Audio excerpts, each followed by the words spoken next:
Momentálne sa nachádzame na Kojšovskej holi pri chate Erika a dôvod, prečo sme sem prišli, je ten, aby sme dali rodinám s deťmi so zdravotným znevýhodnením možnosť zažiť možno nejaký netradičný výlet.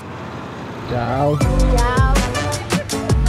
Je veľmi málo príležitostí alebo možností, kde sa dostať pomocou invalidného vozíka alebo barličiek a deti, ktoré majú skôr možno nejaké senzorické preťaženie, im nevyhovuje, povedzme, ak sú deti vo väčšej skupine ľudí. Takže rodiny sa veľakrát ani nepokúšajú o takýto výlet kvôli tomu, aby nerušili ostatných alebo aby sa nemuseli dostať do nejakých konfliktných situácií.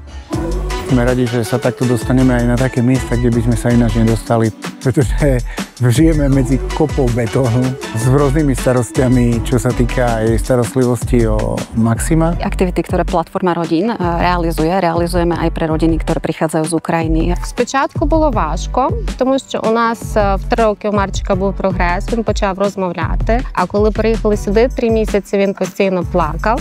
У нас був невеличкий відкат, ми не знали, як йому допомогти, тому що він не розмовляє, він не каже, що його лякає. Пальчиком, зайчика. Отак. Пальчики.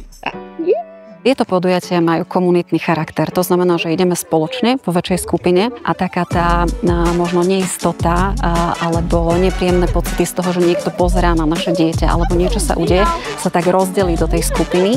Будь-які нові досвіди для дітей з аутизмом – це завжди привід побачити, що можна ще навчитися, що можна ще побачити, познайомитися з людьми, дізнатися якусь інформацію або також поділитися своєю інформацією.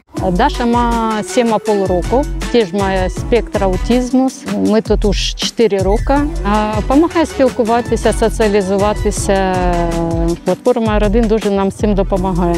Pre mňa aj ako pre rodiča dieťaťa so zdravotným znevýhodnením je toto veľmi fajn príležitosť poznať iné príbehy, spoznať iné rodiny, rozprávať o tom, čomu aktuálne čelia, čo práve riešia.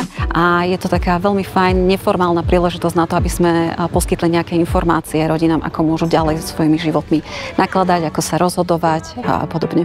Platforma už z názvu vyplýva, že podporuje rodiny, do ktorých sa narodí dieťa s akýmkoľvek zdravotným znevýhodnením. Rodičia majú možnosť konzultácií s peer poradcom, čo je rodič, ktorý má vlastnú autentickú skúsenosť vychovávať dieťa so zdravotným znevýhodnením. Je vyškolený na to, aby podporoval rodiny na ich ceste. Veľakrát stačí, ak rodič má oproti sebe niekoho, kto rozumie, čím prechádza, že stačí sa, poviem len v úvodzovkách, vyrozprávať a tá druhá strana rozumie. No ja говорю, то есть такой Антон? Naša kolegyňa Tetiana nemá dieťa so zdravotným znevýhodnením, ale je plnohodnotným členom a veľmi dôležitým členom nášho tímu. Aj vďaka skutočnosti, že prišla z Ukrajiny, v komunikácii s ukrajinskými rodinami neexistuje jazyková bariéra a takisto aj ukrajinské rodiny majú o mnoho väčšiu dôveru v komunikácii, ak môžu komunikovať s človekom, ktorý pozná ich národnosť, pozná ich zvyky a vedia si tak lepšie porozumieť. Кожна мамка потребує мати час при себе. То можемо порівняти ako з погариком, то дитя, а з гарнчиком. То мамка могла дати нечто до погарика, вона потребує мати в себе сили, напоїть себе. На то ми робимо ті стрітнуття, щоб мамка мала ті здоров'я.